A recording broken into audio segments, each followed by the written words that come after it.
Tajaajila simbira baay'ee kan namatti toluu fi baay'ee nu galatoomaa Waaqayyoon umurii keessa isiniif haa dheeressu inni sana jaabeessu nuuf jabaadhaa hin jedha. Inni lammataa immoo gaafii akka gaafitti barumsa eegaltanii jirtu garuu nu barsiisaa jirtu waa'ee kana har'a kan nuuf darbe keessaa yuutuubara irratti dhaggeeffadhee kan ture jechuudha. Gaafichi kiyyasii akkanaa baay'ee waanuma hafuura hamaa kanaan wal qabatee jechuudha. Maatiin abbaa koos maatiin haadha koos hundumtuu hin kabaju jechuudha. Keessattuu maatiin baay'ee kanaa hafuura hamaa kanaan kan jiraatan amma ammaattuu caasaa keessa kan jiraatan jechuudha. Gama maatii abbaa kootiin soo ta'e garuu abbaan akaakayyuu fi akaakileen kiyya hin jirani. Obboleewwan isaa hundi akkas kabajaa jiru jechuudha. Isaan irra immoo balaa miidhaa guddaatu irra ga'ee jira. Haati koo fi abbaan koo amma walii galtee hin qaban keessattuu amma duraan wanta kabajaa jiran hundumaa baluma keenyaa fi balaa obboleewwan kiyya mana daandii ishee jireenyaa daandii ishee dhugaatti deddeebi'aniif dhiisanii jiru jechuudha. Kabajuu dhiisanii jiranii. Callees hin qabu facaasa waan baay'eetu jira hundumtuu waan asirratti nu barsiisaa jirtan barumsa eegaltanii jirtanii warri abbooleen biraallee nu barsiisaa jiran jechuudha. Akkas yuutuubara irra karaa adda addaatiin barachaa jirra. Isin biraas wanta hin jiru. Gina achi keessaa amma maal gochuun qaba kana nani jedhu gaafii kannatti ta'e bakka haati fi abbaan koo walii kudhaaf isin deemu jireenya adda bittineessina adda diinne jedhanii nama akkamii kan turan gadi deemanii akka amma daa'ima xiqqishuutitti nama birattis kabaja hin qabanii bakka baay'ee namatti ulfaata jireenya isaan keessa jiran karaa baay'eedhaan anis yaadetan karaa baay'eedhaan naan sirreessa jedhanii dadhabee obboleewwan koos galgala kana waycha jechuudha. Walajjeesuudhaaf walitti fiiganii bakka waan baay'ee nama fuulduratti wal arrabu waan baay'eetu jira karaa baay'eedhaan gibira irraa fudhachaa jira jechuudha seexan. Isaan kana amma kadhannaarraan kana fi maal godhee akkam godhee kan jijjiiranii gama kootiin homtuu namni maallaqa irree ergee gara gadaamee akka deema waan tokko waan hin goone hin jiru yaadan irree yonan dawwalee waan baay'een isaanii hin jedha. Obboleewwan koo keessaa warri hubatanii hin jiranii warra hafuura hamaa ta'e kan beekan hin jiran garuu warri immoo hafuura hamaa kan taane amala isaaniiti jedhanii warri jedhanii hin jiru. Kana keessaa nama maal gochuun qaba akkamuun godhee nama wayya akkamittan jireenya isaanii kana jijjiira. Bakka baay'ee gadda kan natti ta'aa jiru kana nan jedhu keessatti umurii koo keessatti baay'ee kan natti ulfaatu isaan dhabuun koo baay'ee natti ulfaata. Gini harka wal dabarsuudhaaf fiigu jechuudha inni nan ajjeessa jedha ishiin immoo sin ajjeessa jetti waan baay'ee irratti wal lolu jechuudha maatii irrattis nuti maatiin baay'ee waan taaneef waan baay'ee irratti qabeenya keenya nu alaa gurgura namni akkamii namichi dura kabaja qabu kabaja dhabee amma daa'ima xiqqishuu ta'e jechuudha. Nuti harka namaa akka keessa jiru nan beeka kana amma akkama gochuu qaba abbaatee sagalee isinitti dheeresse maqaa waaqayyootiin dhiifama sin gaafadhaa yaada asirratti qabdannaaf ka'a abbaa. Gama biraatiinis baradheera garuu hafuura hamaa akka ta'e akkamitti akkan isaan jijjiiru waan natti ulfaate kan abbaatee waaqayyo gurgurtaa sagalee jireenyaa sinaa dhageessisu naaf jajjabaadhaa naaf jiraadhaa. Kan ilmaa kan hafuura qulqulluu waaqa tokkoon ni amannaa. Ameen. Kabajamootaa fi jaallatamoota maatiiwwan Waaqayyoo Waaqayyoon kan jaalattan Waaqayyoo isiniin kan jaalatu hordoftoonni chaanaalii keenyaa hundumti keessan akkam jirtu akkam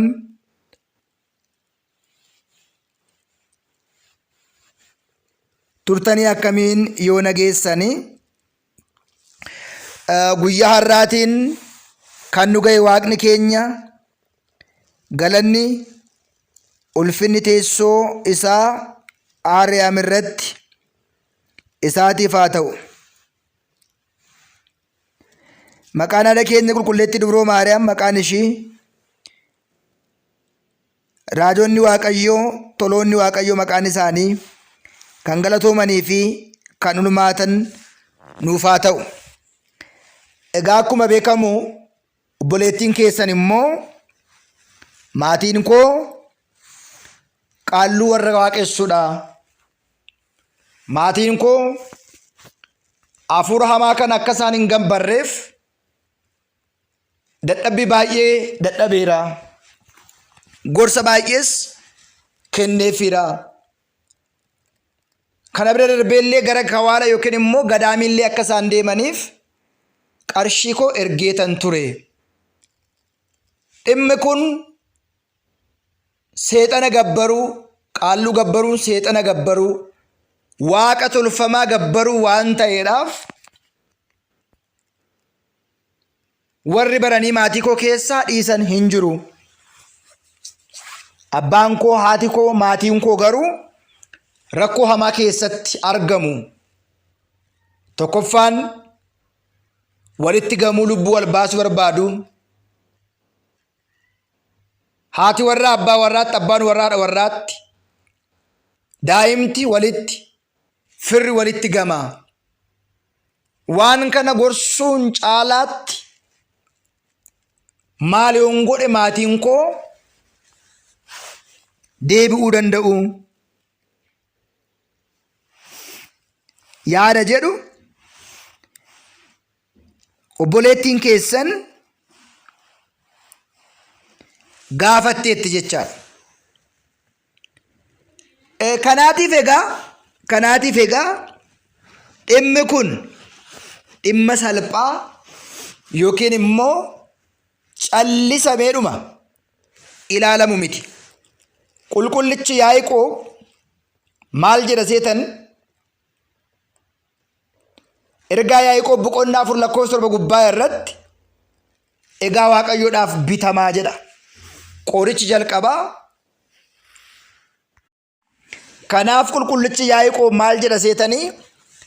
Jalqaba irratti Yaaqoob boqonnaa 4:7 gubbaa irratti egaa Waaqayyootiif bitamaa. Waaqayyootiif bitamaa jechuun isa qofa waaqessaa.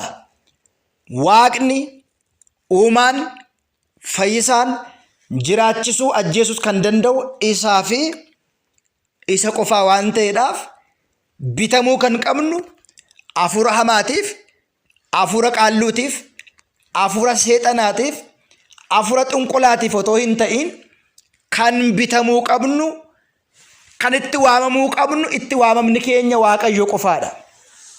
Qulqullichi Yaaqoob Waaqayyoodhaaf bitamaa. Maatiin kun maal godhuu qabu? Jalqaba irratti Waaqa isaan uume amanuudha. Waaqayyootiif bitamuudha. Waaqayyootiif jilbeeffachuudha. Seexana immoo balaaleffachuudha. Kanaafidha qulqullichi Yaaqoob Waaqayyootiif bitamaa. Daabiloosiin balaaleffadhaa, isinirraatii fagaataa jedha. Agartanii? Seexanni hojii guddaa jireenya keenya keessatti hojjechuu danda'a. Kaleessa qaalluu fakkaatee jinniin garaagaraa darbaa dabarsa maatii keenyaa maatiitti darbee rakkoo guddaa nurra qaqqabsiisaa tureera. Qaalluun, seexanni gabbara bare jalqaba qabeenya keenya nyaataa, lukkuu akkasii qalii, hoolaa qaxxaamurree qalii, lukkuu akkasii qalii, qaliitii akkas godhii, ofirra marsii akkas godhii, bakka akkasitti gatii, dhiiga isaa akkas godhii, dibadhuu, iddoo akkasii dibii jechuudhaan hojii moraa, shaakala moraa gara karaa Waaqayyoo dhiisnee karaa seexanaa irra akka deemnuudhaaf seexanni tooftaa nurratti baaseetu nurratti hojjeta. Maatiin kun maal gochuu qabu? Laphee isaaniitiin amanuudha. Waaqayyo malee kan na jiraachisu hin jiru jedhanii. Macaafni qulqulluu maal jedha seetanii? Kan nu jiraachisu Waaqayyo ta'uusaa erga amanneen booda Oromoon gaafuma ammaa akkas jedha. Qaalluun kan isheeyyuu hin beektu kan biraatii raajji samii gaditti dachee olitti biyya lafaa kan uume kan hin duune mootummaa isaa keessatti shaaramuun amalooma waaqummaa isaa keessatti du'uun kan irraatiin argamne eenyudha? Waaqayyoo fi Waaqayyoo qofaadha jechaadha. Kanaaf egaa maal gochuun qabaadha? Kadhannaan gargaaraan jira. Kadhannaan kun furmaata hin taane. Maatiin koo hafuura qaalluu kana waaqessuu hin dhiisne. Kaleessa gabbaraa turanii akaakileerraa, abaabileerraa darbaan dabarsaan hafuurri dhufe ijoolleetti sin darba. Maaliif hojjettan? Maaliif ijoolleetti darba? Maatiin ijoollee isaa fuudhee hammachiisa gara mana qaalluutti waan erguudhaaf. Qaalluudhaan egaa hammatee guddisuu kan qabu Waaqayyoo ta'uu otoo jiruuti namni geessee seexana dhalasaa daa'ima isaa hammachiisa. Daa'imni immoo gaafa seexanni hammate daa'ima kana waliin darbaa dabarsaan haadharraa, abbaarraa, akaakileerraa abaabileerraa itti darbeetu rakkoo garaagaraatiif isaan saaxila. Seexanni jalqabaa tooftaa garaagaraatiin buqurii, caccabsaa, maxinoo, dhiiga gosa garaagaraa, sagada, dadhaa garaagaraa, gosa uffata garaagaraa akka isaaf qopheessu nu godhee lafa tokko tokkotti lafa jawween ifaan mul'atu jira. Lafa tokko tokkotti boo fakkaatee kan inni mul'atu jira. Bakka tokko tokkotti immoo hafuura garaagaraatiin jala kanatti dubbatee itti mul'atee seexanni akka isaan jilbeenfataniidhaaf, akka isaan sagadaniidhaaf keessumaa maatii keessaa nama tokko ajjeesee yookiin nama tokko naaffisee kanaan booda ayyaana kana seeraan qabadhaa yoo qabuu baattan akka abaluu duutu waan gabbaruu diddaniifidha, waan kennaa dhoowwattaniif abaluu du'e ilmi keessan du'e waan ta'eedhaaf ayyaana qajeelchadhaa, ayyaana abbaa keessan sagadadhaa jedhaniitu warreen kaan immoo dhimma kanaatiif nu kakaasu jechaadha. Kanaaf egaa amanuun lapheerraatii fedha ofiitiin malee dirqamaan miti. Keessumaa maatiin murteeffachuu qaba. Maatiin murteessuu qaba.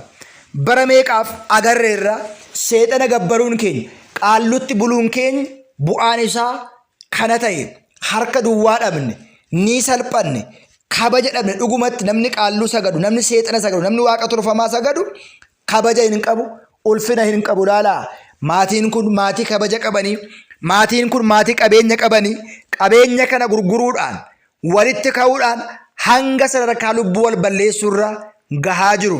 Maarreegaa kaleessa qabeenya isaanii gabbaraa turanii, qalaafii turanii, laachaafii turanii, har'a immoo akka argametti wanti qalamu, wanti nyaatamu waan hin jirreef seexanni kana haaloo godhatee dhiiga lolaasee abbaa warraa fi haadha warraa walitti naqee ijoollee fi ijoollee walitti buusee dhiiga kana dhuguudhaaf hojii akkasii hojjeta. Qulqullichi Yaaqoob akkuma jedhame dubbate Waaqayyoof bitamnee seexana balaaleffachuudha.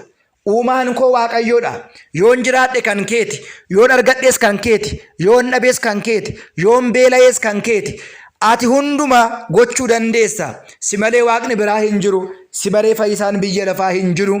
Waaqni walumaa waaqonni biraa Iyyaasuun akkuma dubbate kan waaqessitan har'a filadhaa. Anii fi manni koo Waaqayyoon waaqessin akkuma jedhe waaqeffannoon kun waaqeffannoo duubatti hafaa. Maatiin keenya gatii guddaa itti baasan, baay'ooliin isaanii kan itti caban, baay'ooliin isaanii kan itti du'anii fi kabaja dhaban waan ta'eedhaaf maatiin kun gaa akka dhiiga wal lolaasu, dhiiga akka dhugu, maatiin kun akka inni bittinu, namni kun dhugee galee akka maatii isaa jeequ gochaa kan jiru hafuura hamaatii jala muramee ammas lubootaatiin jara kana gorsanii deddeebi'anii gorsanii luboota geessuudhaan barsiistee maatii kee kana luboota qabattee seeratti akka deebi'an, seerarra akka deebi'an, waaqeffannoo addaa kan akka dhiisanii fi gaabbii galanii meeshaa qaalluu kana, meeshaa seexanaa kana, meeshaa hafuura hamaa kana baasanii gatanii caccabsanii Waaqayyoon qofa akka amananiidhaaf jaarsummaa ollaa, jaarsummaa biyyaa, luboota mana kiristaanaa, barsiisota warra mana kiristaanaatiin gorsuu, barsiisuu, karaatti deebisuun jara kanaaf furmaata ta'a. Kana hin ta'u taanaan maatiin kun dhumni isaanii hin tolu, ni badu. Maatiin kun dhumni isaanii hin tolu, jireenyi isaanii, dhalchi isaanii, dhalli isaanii ta'aa hin jiru. Boqonnaa hin qabanii, wal balleessu ta'uu danda'a. Seexanii dhiiga barbaada. Gabbara kan bare immoo callisee hin laalu. Qaalluun waan bareef nama ajjeesaa jiru Oromoon gaafa mammaako waan ta'eedhaaf abbooliin gorsuudha. Gaabbii akka galan, gara Waaqayyootti akka deebi'an, akka cuuphan, Waaqayyoon akka isaan amanan gorsuuf jajjabeessuudhaan maatii kan harkaa seexanni maatii kanarraatii akka fagaatu gochuun hin danda'ama. Yaada ka'eef gaaffii ka'eetiif deebiin bal'aan isa kanadha. Galatooma kan nu barsiise kan nu gorse waaqa abboolii keenyaaf galanni haa ta'u. Gaaffii akkasiif deebii warreen barbaadan karaa waatsaappii lakkoofsa bilbilaatiin dhuftanii Duwwaa 912 8563 irraan deebi'aa. Duwwaa 912 8563 yaada keessan gaaffii keessan nu qoruu dandeessu. Chaanaalii kana sabiskiraayibii laayif gochuun nu hordofaan dhaamsa keenya. Waaqayyo hunduma keenya duukaa haa ta'u. Harka diinaatii Waaqayyoon nu haa baasu. Hunduma keessa isin haa eebbisu.